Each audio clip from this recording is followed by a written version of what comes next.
What's up, guys? It's your girl. As you can see, my hubby's making ciggies. Why? Because it's the cheapest way to smoke. But, And no, we're not condoning it. no. Do as I say, not as I do. Don't smoke. It's a bad habit. It really is. So, but I am looking at YouTube and I'm noticing that my monetization is not coming back. Now, the emails that I got from YouTube said that this was going to only last 30 days. It's past 30 days, people.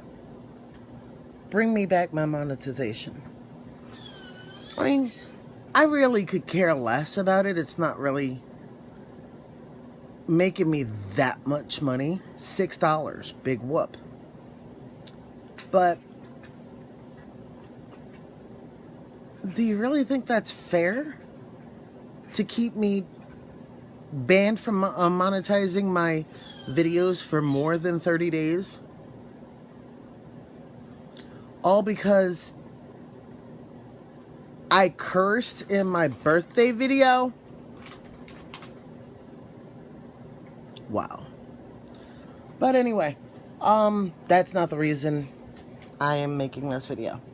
I am making this video because it's been a while since I've actually made one. I don't have the selfie-stick. And Cheyenne. the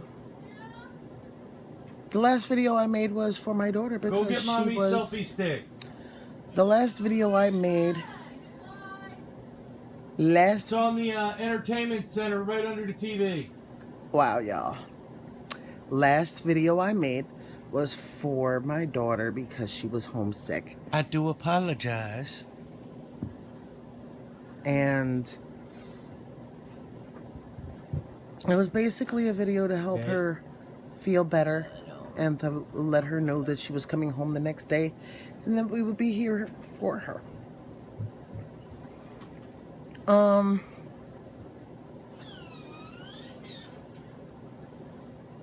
This is more of a,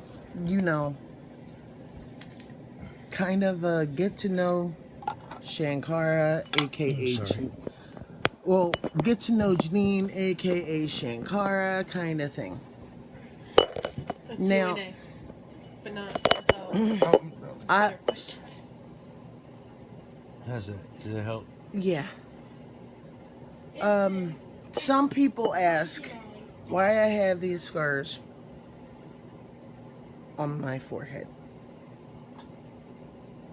See that? Don't ask and she won't tell. I don't mind telling. It's a long story. It's sad, but it's a long story. When back in 1982, August 13th was my 11th birthday. And it just so happened that August 13th was a Friday the 13th. Now, Friday the 13th happens every 11 years for me. Well, at least every 11 years, Friday the 13th being the day that I was born, happens every 11 years. Okay, so I'm a genius. if you really want to get technical, back 1982, I was born. Because I was born Friday the 13th, 1971. So add 11 years onto that, that would have been 1982. Add 11 years onto that, 1993. Add 11 years onto that, 2004. Add 11 years onto that, 2015. Yes. It happens every 11 years. 26. So,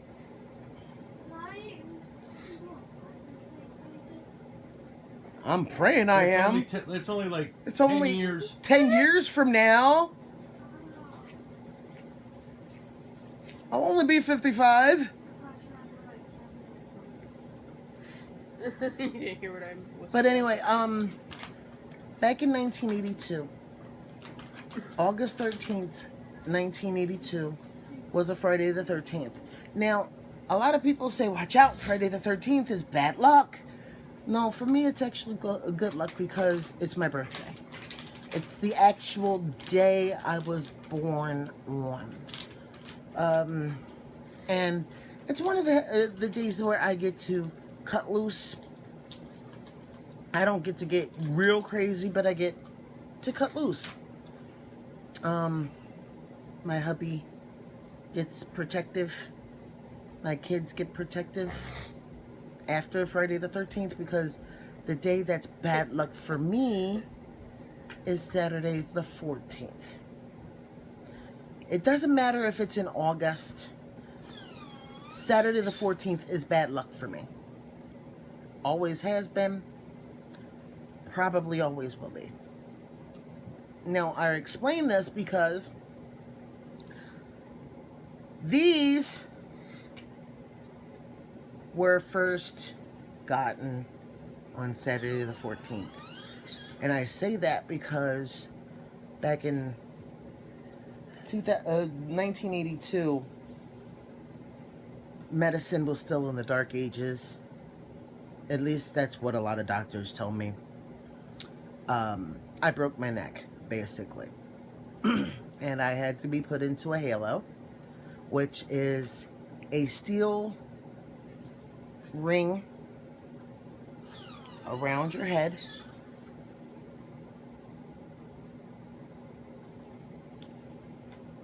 Now, these modern halos that I've seen, the screws that go into the forehead and behind the head, they're not screwed in. Back then they were. They were actually screwed into the skull. Hence my scars. I don't see people with these scars very often. And when I do see people with those scars, they also notice me. And they walk over to me and we get into telling the stories about how we got them. It's a very, very small amount of people that have these scars. Now, there's another scar that I have that I don't really like showing off, but I do. I show it off so people will know, be careful of this. Be careful of my neck. Why? It'll get you hurt. And not by me. It won't get you hurt by me. It'll get you hurt by Dum dum dum. They don't know who makes this neck. When my mother was alive, was insured for $3 million.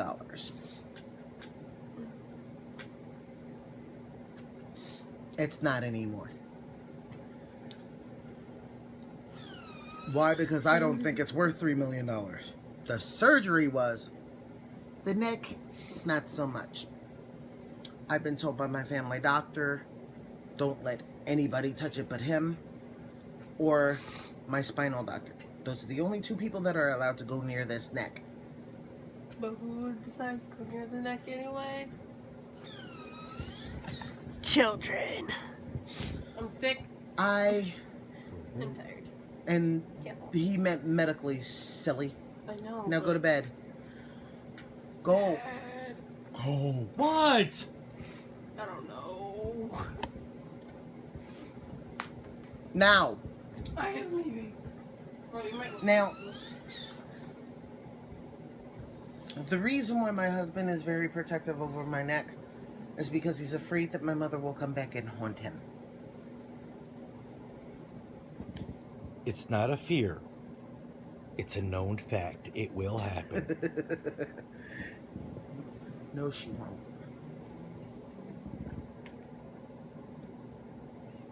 My mother loved him. And if I let anything happen to her baby,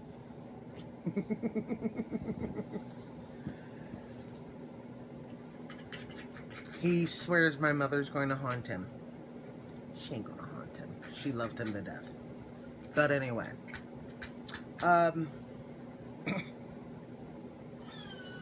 So, because of that, my mother told him way before we were married, back when we were kids and we were dating, way before my first husband, made him promise to her that he would watch out for me. Okay. Just take me out of the equation, why don't you? And then we got together, and then our relationship began to grow and get more serious, and that's when he started to take his promise to my mother more seriously.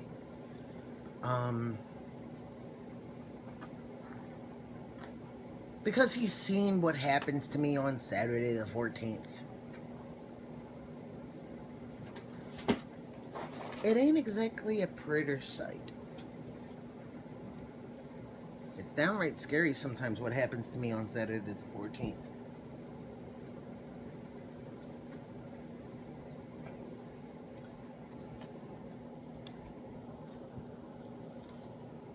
Why are you doing that? I'm bored. So,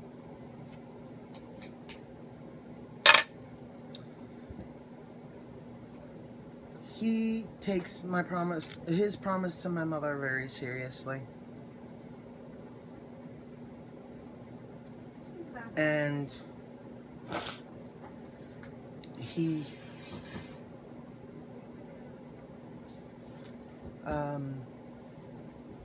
gets very protective over me on Saturday the 14th.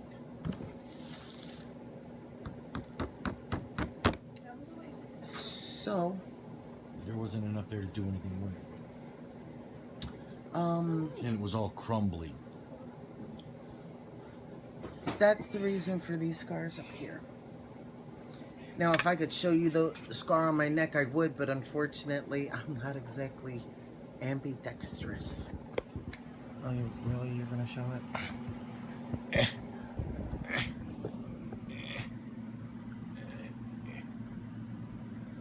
You see that, guys? Oh, man. See it?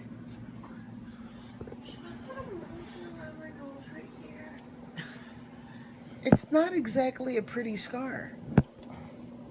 But Should I put a lotion on my nose right here? maybe The aloe. a little bit of... Just a dab of the aloe. It's not exactly a pretty sight. It's not exactly, you know... A lot of people go, oh my God, when they see it. I've never laid eyes on that scar.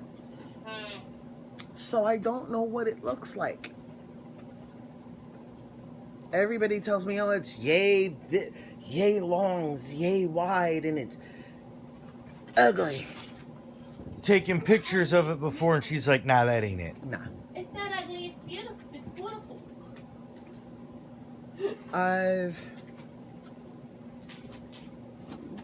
Now,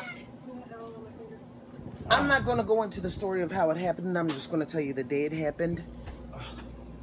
Ow. Because I've told the story Ow. a million times, and I'm not going to say it again. Needless to say, after it happened, I was in the hospital for a good month and a half. I ate nothing but hospital food, which back then, I'll tell you the truth, hospital food wasn't all that bad. And she pissed off Teddy Pendergrass. I really did. I was in ICU for a week. First, I was in osteopathic ICU. Then they transferred me to Jefferson University spinal trauma unit. And they had me in their I guess it was isolation or ICU. I can't remember which one it was, but I do remember it had glass doors. And I remember my doctors walking in one day, and I'm watching the soap operas with my mom, and a couple of the nurses would walk in and out trying to figure out what was going on because it was General Hospital at the time. And yes, and this was the time when Rick Springfield was on General Hospital as Dr. Noah. And Yeah, Rick Springfield, Dr. Noah. Should have stuck to singing. Soap operas wasn't his thing. soap operas came before the singing. See what I'm saying? So yes, I was a big fan of Rick Springfield. So what? And still am. Anyway, doctors came into my hospital room, and I'm laying there. I've got my hands across my chest at the time. I wasn't developed or anything. I wasn't bad looking for an 11-year-old, but I wasn't fully developed. And I had my hands across. I had my hands folded across my chest, and I'm laying on this bed flat, and I'm in traction. Well, I got it from the top of the I wasn't in. I was in traction at the time. And thanks. Daddy was asking me a question. And I was looking up at the TV. These doctors come in. Dr. Kotler, and I can't remember the other guy. I used to call him Dr. Munster because he always reminded me of Herman Munster. I don't know why, but to me he looked like Herman Munster.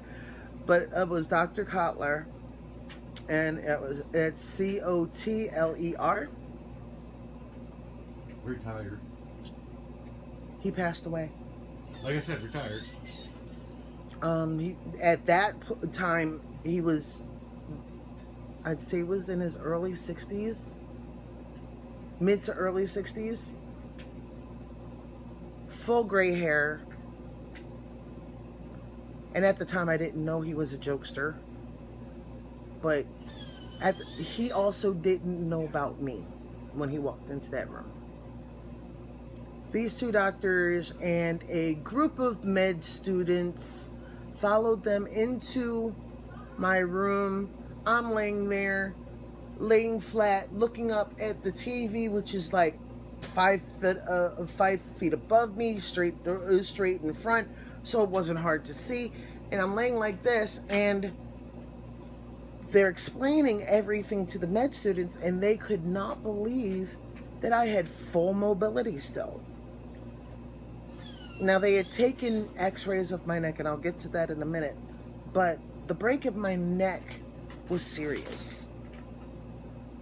It was serious. It could have killed me at any moment.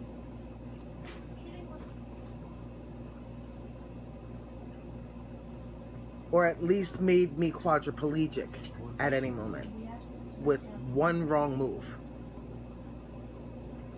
And these doctors could not believe for the life of them that I was moving. I had mobility in my hands and in my legs. And the only part of my body that I couldn't move was my head because, was forced to. But when I broke my neck, I couldn't move my neck anyway. So what difference did it make? So these doctors walked in, med students, they're explaining everything. They decided to do a test on me to see if I could actually feel. Because they didn't believe the words that were coming out of my mouth. They didn't believe my mother. They didn't believe anyone. They didn't even believe the nurses when the nurses said, "Yes, doctor, she can move." So they decided to do what I called at the time, because I was only 11, a sensory test, which was to test my one sense that they could prove that I could feel. And if I could feel, I could move, right? Well, the first test was to see, hand me your arm. And you heard the med students go, oh my God, she can move. Okay, but can she feel? He took out a safety pin and he explained to me what he was going to do. Now, you know, with the safety pins, they have that cap that's dull and keeps the sharp, pointy part of the pin from sticking you. Well, he said if you feel the cap, it's dull. If you feel the pin, it's sharp. You have to tell me whether or not it's sharp or dull. Okay.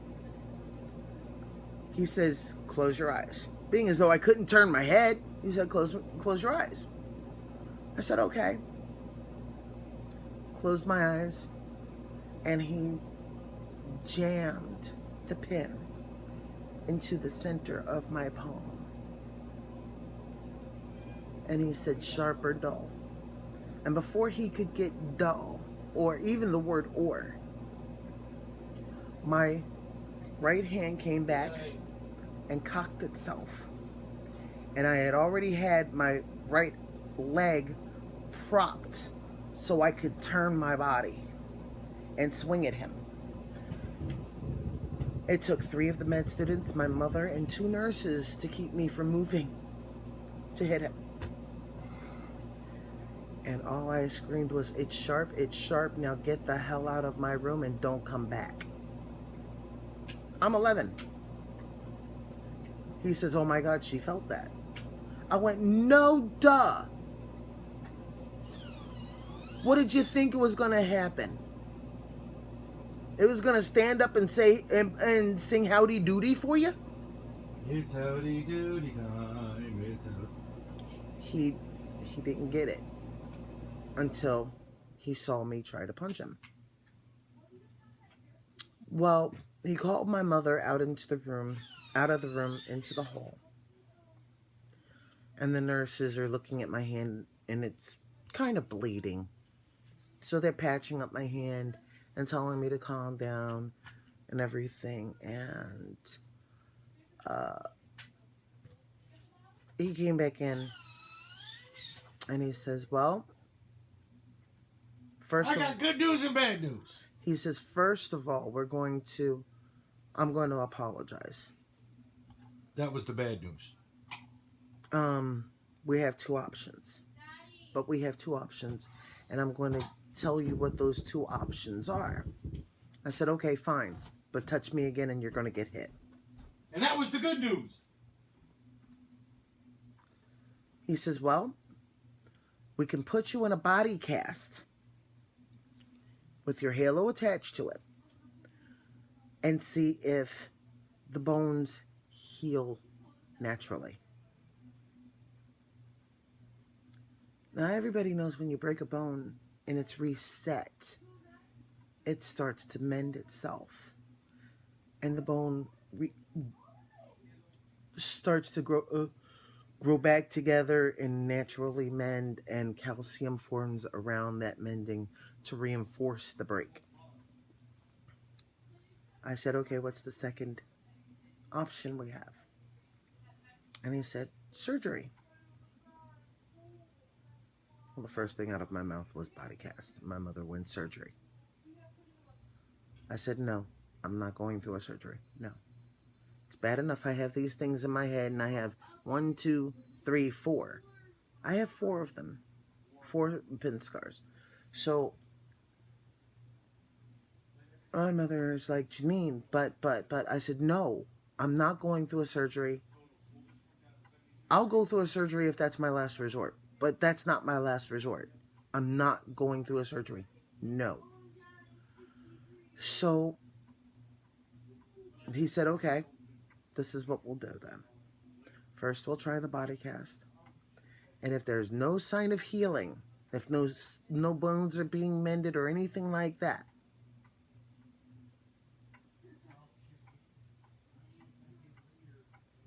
then our only option then would be surgery. I said, fine. But for right now, give me a chance. Let me try the body cast. Let's see if this fixes itself. I don't want surgery. It scared me. Well,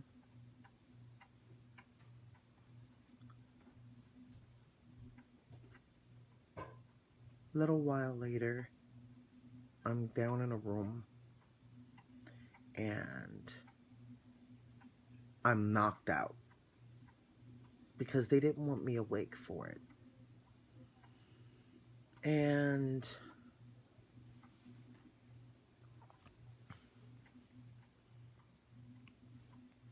they put the body cast on me. And right where my abdomen is, they had to cut out like a circle, big circle, to show my belly button. And I asked why that was there. And they said it was to make sure that I would be able to breathe. Okay. And Dr. Kotler used to joke, well, that's where your mother gets to put her steak. When she wants to have dinner with you, she can, instead of stealing the table from you, she can take and put her steak right there so that she can eat and then feed you. I didn't think it was funny, but okay. I still don't think it's funny. To this day, I don't get that joke. But when I woke up, it was like taking a little nap or something. When I woke up, I had a 50-pound body cast on me. 50 pounds. Imagine having 50 pounds of plaster of Paris wrapped around you from shoulder to hip and just a little bit past your hip. That was me.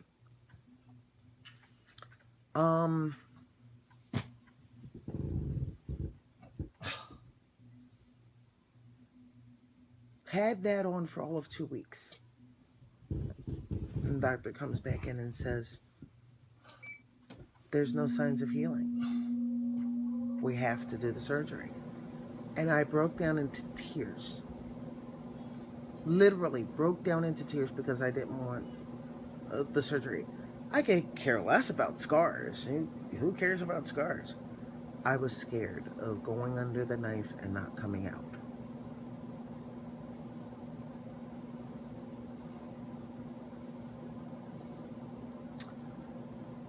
So they set up a date, told my mom told me, and by this time I had my own room, my own private room set up on the spinal trauma unit in Jefferson. And the day of the surgery, they came in. They prepped me for it. They didn't remove the cast until I was in the operating room. They refused to take it off because they were afraid they were going to jar me. They needed a whole team there in order to remove the cast.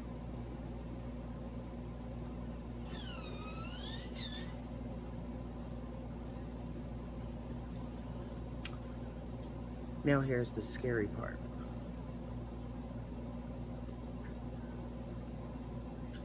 I remember having the cast taken off and them turning me onto my side so they could put something underneath me because I said I was cold.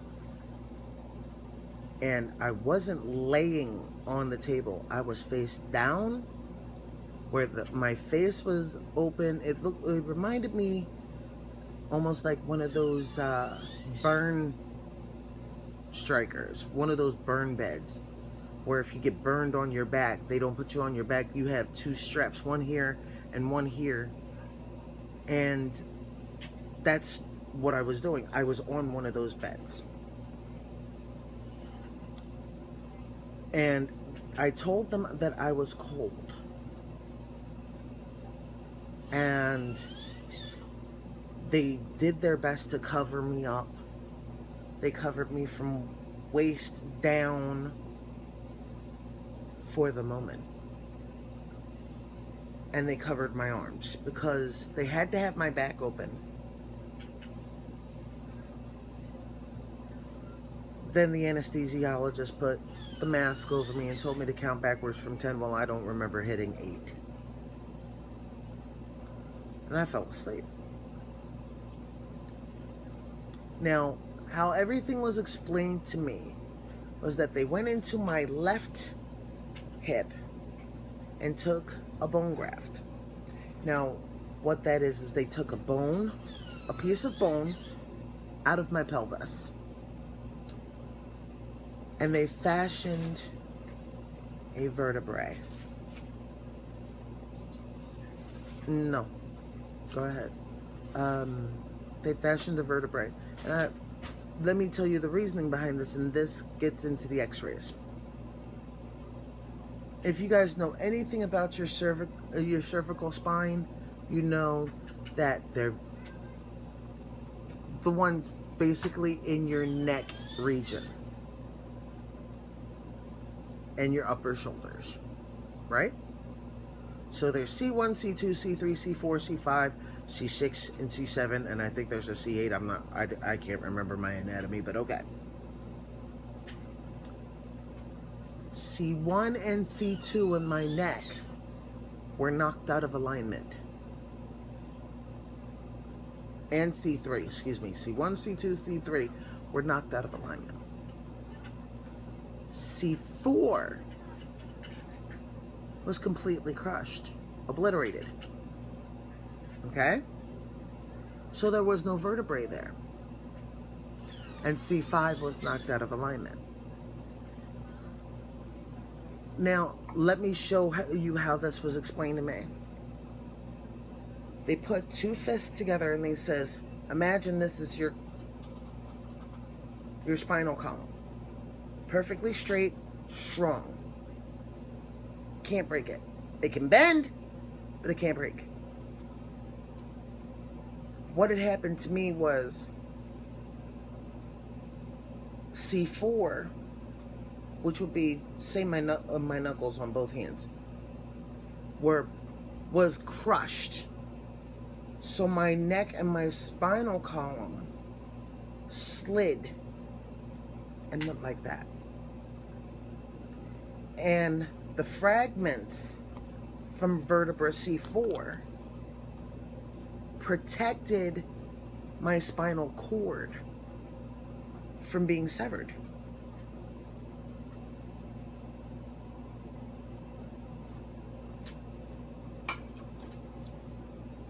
That's how it was explained to me. So they had to go into my hip and they had to fashion a new vertebra from a piece of bone out of my pelvis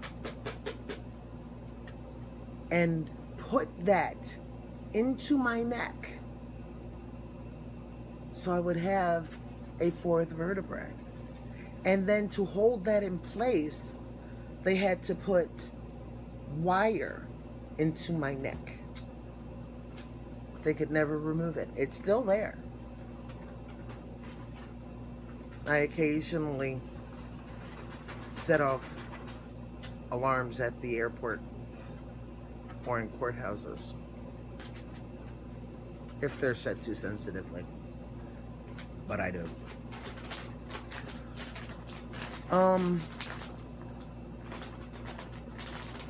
And then they closed me up for 2 days after my for the day directly after my surgery.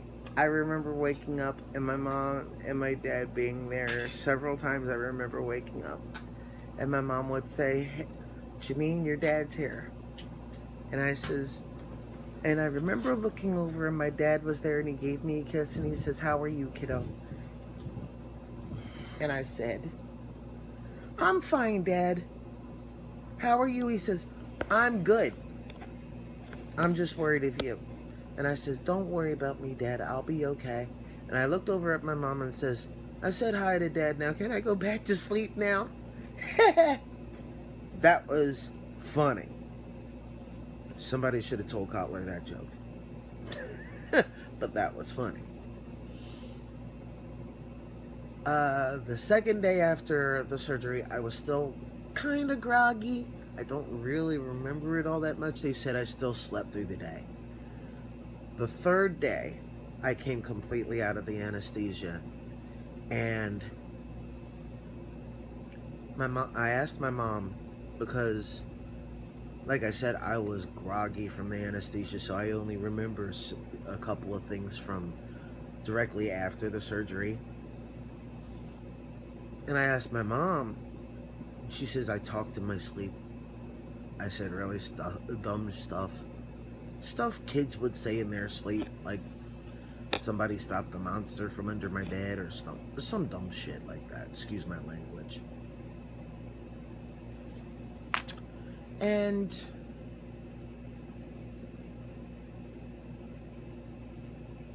Oh, wow. I asked her how the surgery went, and she said from what they had told her, the surgery was successful. And she told me that I was going to have a scar on my hip, and there was going to be a scar on the back of my neck. And I reached up and I felt the back of my neck and I could feel the sutures, and I was like, oh wow, there's a lot of them. And there were. And I said, do I look like Frankenstein? And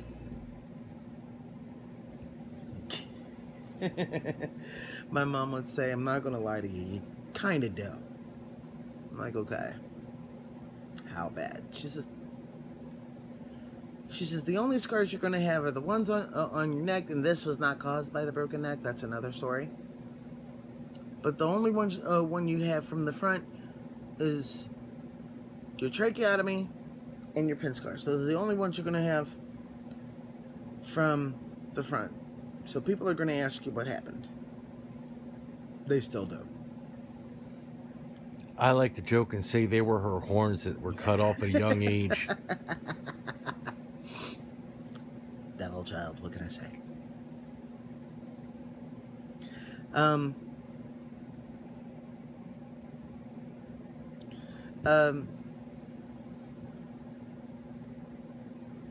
My mom said to me, everything's gonna be fine.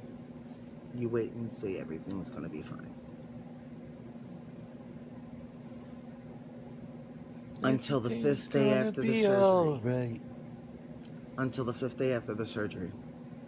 They said that I needed to get out of bed and I had to walk.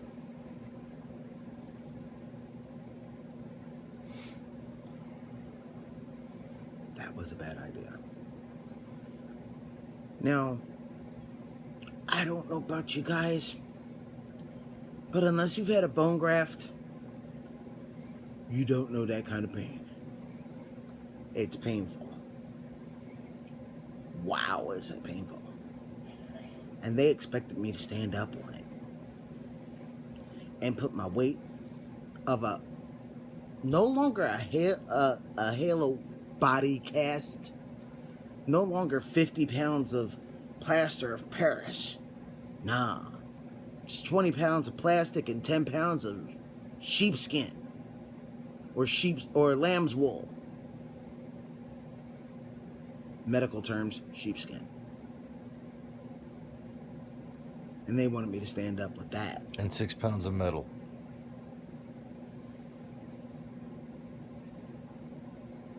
Ooh. Well, they put the sides of my bed down.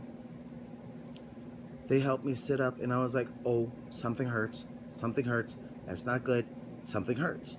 They says, oh, it's just the area where your bone graft was. And they explained to me about the bone graft being how they fashioned the vertebrae out of a piece of my pelvis. And I said, that's where it hurts.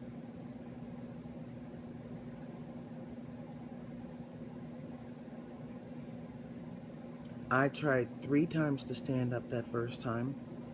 I couldn't do it.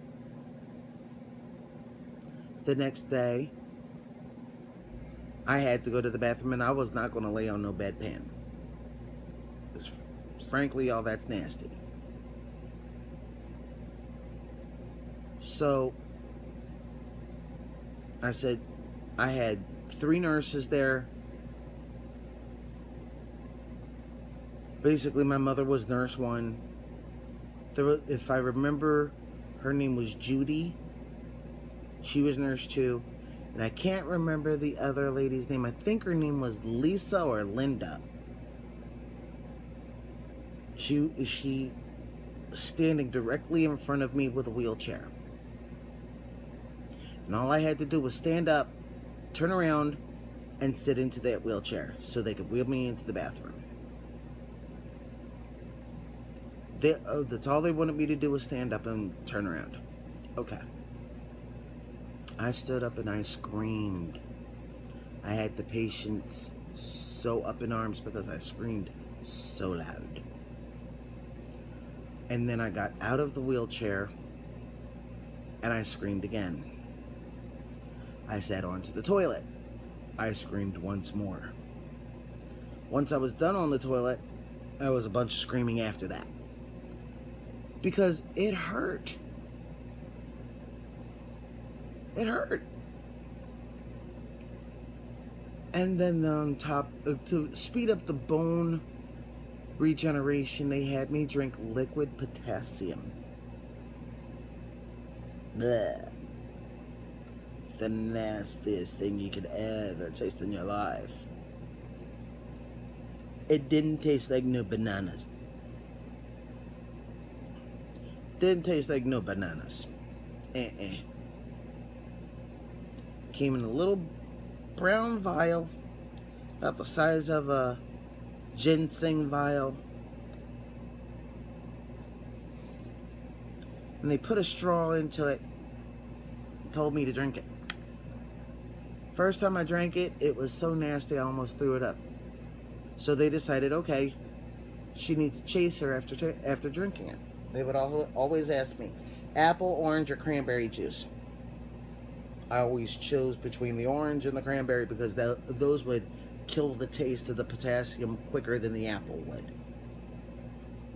So I quickly drink the potassium and then down the orange or the cranberry juice. Wouldn't totally kill the taste of the potassium, but it helped.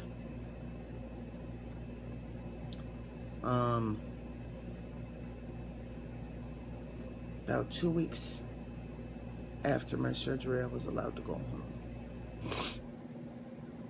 And it was a long road from there because I had to be in that halo at home for 6 months.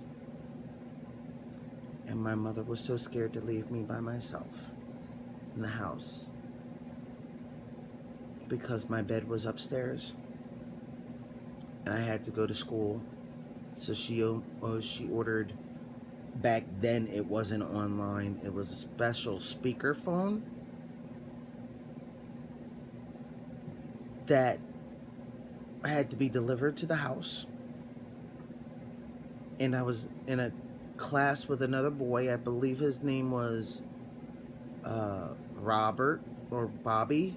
I think his name was Bobby. And he had broken his leg in 3 places. And so we had school for 6 months together. And we would take tests. And then once a week the teacher would come to my house and give me my spelling tests and my math tests and history tests and blah, blah, blah. And then she would leave my house and go straight to Bobby's house and do the same thing for him. And the next day when we got called for school, she would give us our grades. And I'll tell you the truth, that was the best experience I've ever had with school. The best. I didn't want to go back to school. I wanted to stay in homeschool because I didn't get made fun of. I didn't get bullied. Nothing like that. I wanted to remain in homeschool because I had so much fun, and it was easy for me to learn that way. It really was. And 6 months later, and now mind you, every day my father would come and visit me at my home, and he would listen to me do my classes, and then he would watch me do my homework while he would sit in the living room and watch Days of Our Lives. That was his favorite soap. And if I had a problem with homework, he would come and help me, because my mother had to work during the day, and at the time he was retired. So he would do that. He would come and watch me from, say, about 10 a.m. on up to about 3. And then he would leave. And my brothers, right after he left, my brothers would come home from school and they would watch me. I had visitors from my church. I had kids from school come and visit me. I even had the teacher that I was assigned to in school call me and ask why I hadn't come to school. I picked up the phone and they said, "Is this Miss Holland?" I says, "This is Janine Holland. Mrs. Holland's at work." And they says, "Janine, why aren't you in school?" "Didn't you hear the news? I'm pretty sure that the school board has contacted you guys." I'm like, "Why?" "I broke my neck. I'm on homeschooling." "Really?" Shows you how well the school board communicated with the schools back then. And just as she was hanging up, all I would hear is her talk to the secretary. But back then her name was Miss Fluck, and everybody loved Miss Fluck. "Miss Fluck, did you know Janine broke her neck?" And the line went click. A week later, I had a visit from my school's faculty to see how I was doing. And they came to my home. And they brought me gifts. And they brought me money. I saved up so much money. Now, back then, they didn't have console games. They had the Atari and they had ColecoVision. And ColecoVision, wasn't that like a little computer-like kind of thing, hon? Mm-hmm. I didn't want the ColecoVision. I wanted the Atari. So I saved up my money and I kept keeping eyes on the sales in the newspapers, and I gave my mother the money to go buy me an Atari and said, "I want these games." And she got me an Atari and she got me those exact games. She brought it home and my brother hooked it up to the TV, and after school, after I'd done my homework and my father left, I would sit on the Atari and I'd play.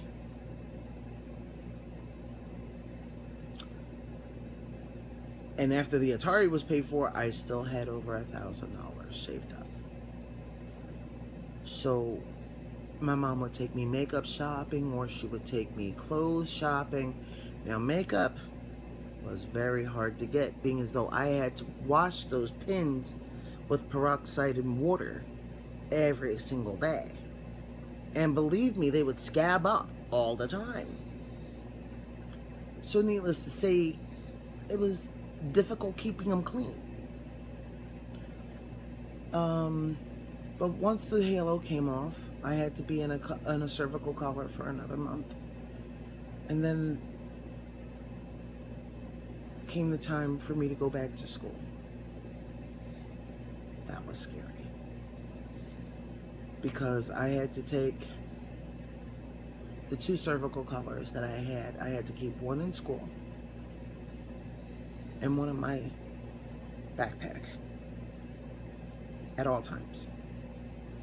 And the one that was kept in school was given to one of the NTAs that would watch us during recess, and the NTA would follow me around the schoolyard in case something happened, so he could just pounce and put the cervical collar on me. And tell everybody to leave me be and back up and call the ambulance and this, that, and the other. It was a mess. It was a mess. It was a full year before the doctors said that everything was mending perfectly and that I could go about having a normal life. I didn't feel right until I gave my mother the fright of her life. I had to. I was a kid. I just turned 12. It was in my nature. I had to do something. I had to feel like a kid again. So what did I do? It was my first trip back to Dorney Park. Now, if you're from the Philadelphia, Eastern Pennsylvania area, you know Dorney Park, you know Knoebels, you know Great Adventure. Good night, kid.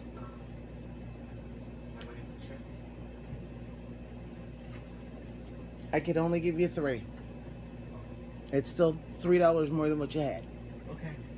Thanks. Good night. Good night. If you're from the eastern part of Pennsylvania, you know Dorney Park, you know Knoebels, you know Great Adventure. My grandparents were still alive at the time, so we decided to make a family trip like we usually did every year up to Dorney Park. And for me to feel right about myself, I had to do what every kid does to make themselves feel better. But this was more of a make myself feel like a kid again, and not somebody who had to walk on eggshells to make sure I didn't break. So I did the one thing that I could think of. I got on a roller coaster. Now, mind you, at the time it was the tamest roller coaster they had, but it still jarred you. It was the Thunderbird. It's also the oldest roller coaster at Dorney Park. It's a completely wooden roller coaster. And like I said, it's one of the oldest, or is the oldest at Dorney Park. And it was the tamest ride I could think of to test my limits. I got onto that roller coaster and I was in the front seat. And it was pulling us up the hill, and just as we got to the top, I saw my mother walking with my grandmother, and I went, "Mom, Mom," and they didn't turn around, and I went, "Jackie," and I called my mother's name. I literally called my mother's name, and she stopped, and she turned around, and she saw me, and she fainted right there in the middle of the walkway. And my grandmother grabbed her pearls and saw me go down the hill and around and back into that. By the time the car got back into the depot or station, my mother was there with my grandfather, my grandmother, my brothers, and they grabbed me and they dragged me out of the car and out of the house. It basically was almost like a barn kind of thing, and they're screaming, "Are you crazy?" And I says, "No, I'm not." My mother was crying. My grandmother's still clutching her pearls. My grandfather is hugging me so tight because he was scared. Because he didn't believe my mom and my grandmother until he saw me pull into the station in that car. And he was hugging me so tight I could barely breathe. And I said, "No, I'm not crazy." And he says, "Why did you do it?" I said, "Because I'm a kid again. I don't have to be a grown-up anymore. I'm a kid again." Now, mind you, I didn't exactly grow up, but I had to test my neck. And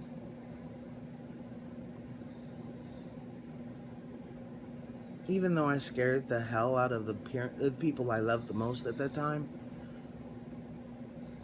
I had to. It was something I had to do for myself. And looking at it, and it's an hour video. I didn't think it was going to take that long to explain, but I hope you guys know me a little bit better.